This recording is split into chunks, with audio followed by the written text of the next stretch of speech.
Click here to subscribe our channel and do not forget to press the bell icon to get regular updates of our video. Hello friends, good evening to all of you. So I am back with another video on Sociology Optional subject for UPSC CSE Mains examination. In this video we are going to cover the changing mode of production in Indian agriculture under the rural and agrarian transformation in India. So friend, please do these 3 hours, share as much as possible so that more and more people will get benefited. Comment, like the video and ask any doubt if you have. And now you can also follow us on FB page, that is facebook.com/Unorthodox Academy. So friend, as you know that we are covering slot 4, that is work, economic life, agriculture industry, and paper 1 we have already finished topic 6, and paper 2 we are presently continuing with rural and agrarian transformation in India. Initial 2 topics were covered, and in this video we are going to cover the changing modes of production in Indian agriculture. So the friends, the debate over the mode of productions in Indian agriculture grew out of a milieu, means a personal social environment where scholars plunged in classic Marxist notion of feudalism, capitalism, imperialism, and confronted a changing empirical reality. So by 1960s, important economic changes in agriculture had been initiated, and the process of destroying pre-independence form of landlordism and laying the foundation of an industrial and infrastructural development that could supply inputs to agriculture was beginning to produce real changes. So then Gail Omwet highlights the structure and characteristics of the main rural classes, with the capitalist farmers, middle peasants, semi-marginalized poor peasants, and laborers. But this is a capitalism that is developing within a post-colonial economy, totally bound up with imperialism, affected in specific ways by the separation between small-scale capitalism and the large-scale industry characteristics of such economies, and by the still potent retrogressive impact of certain semi-feudal features of Indian social organizations, including caste and oppression of women. So in 1969, 2 years after Naxalbari, Ashok Rudra and the 2 colleagues published result of a survey on capitalist farming in Punjab. Their rather negative conclusion was responded first by Daniel Thorner, a long-time observer of Indian agriculture, who had concluded from his own rural tours that a new era of capitalist agriculture was beginning.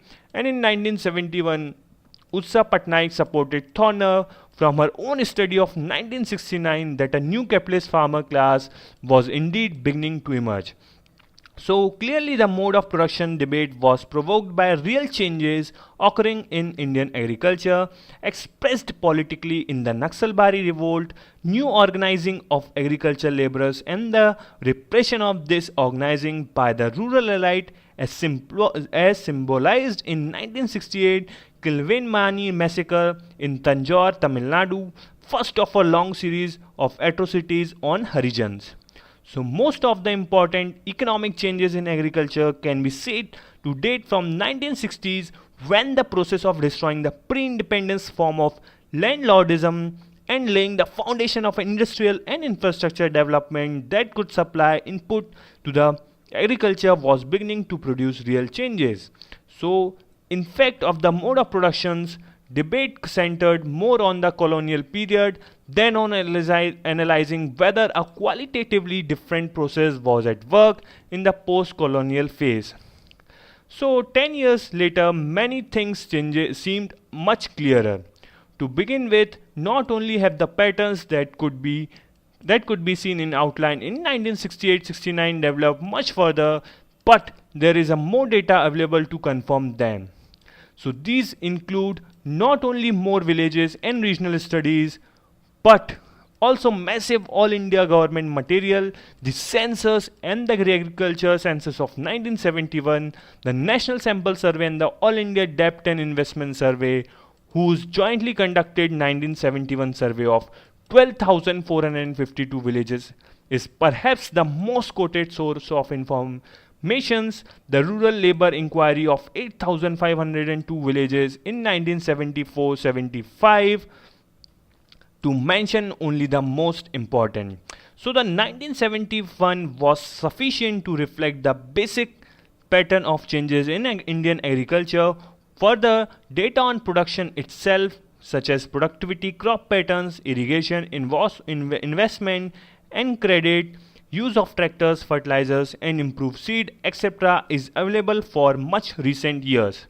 There is, in other words, a basis new now that did not exist in 1969 to 70 to draw more solid empirical conclusions there about the agrarian economy and the class structure.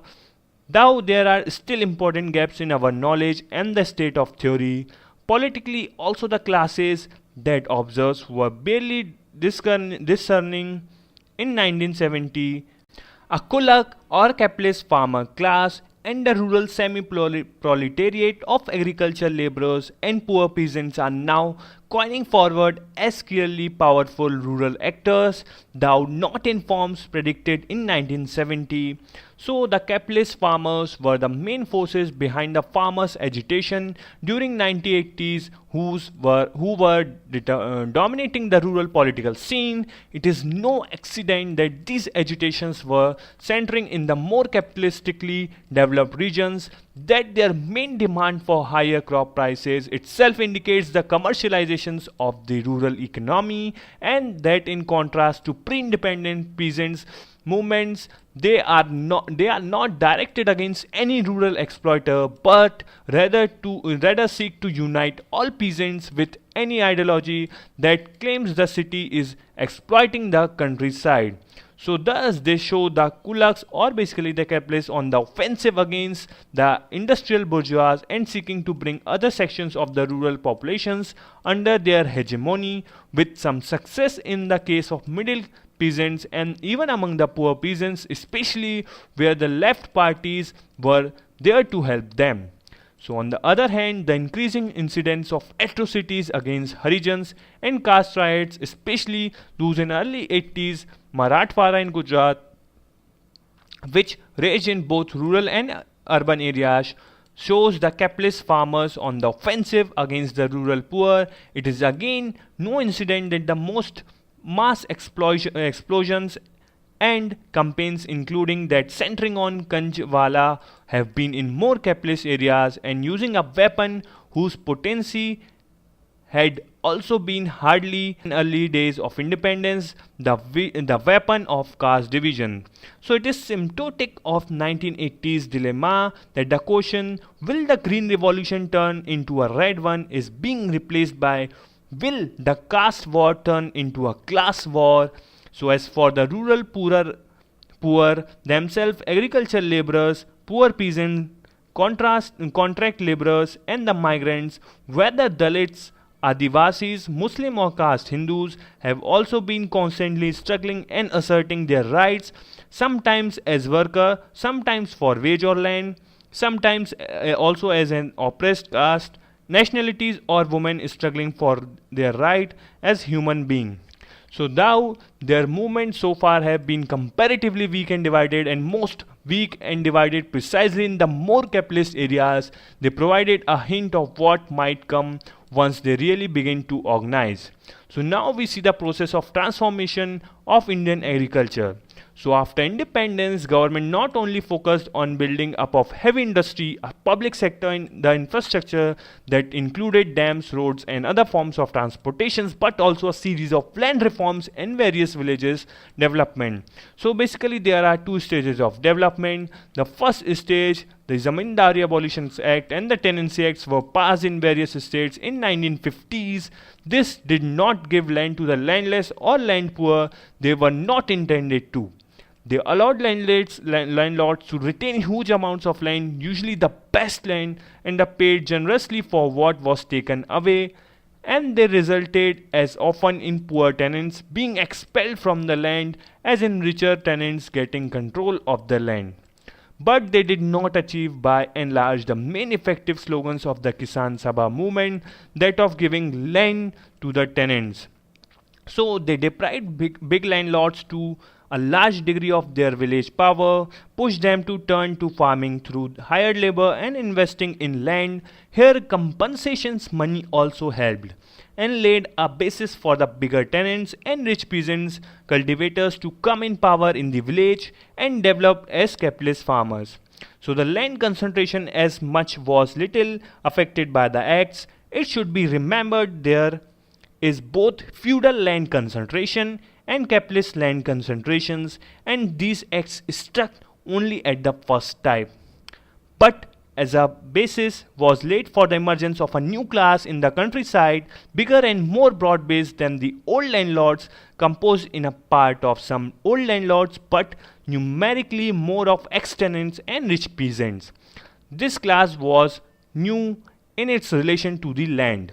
Its members were no longer living off peasant surpluses but were hirers and exploiters of labor power. So while land concentration remained as high as before, tenancy declined and effective landlessness and proletarianization increased.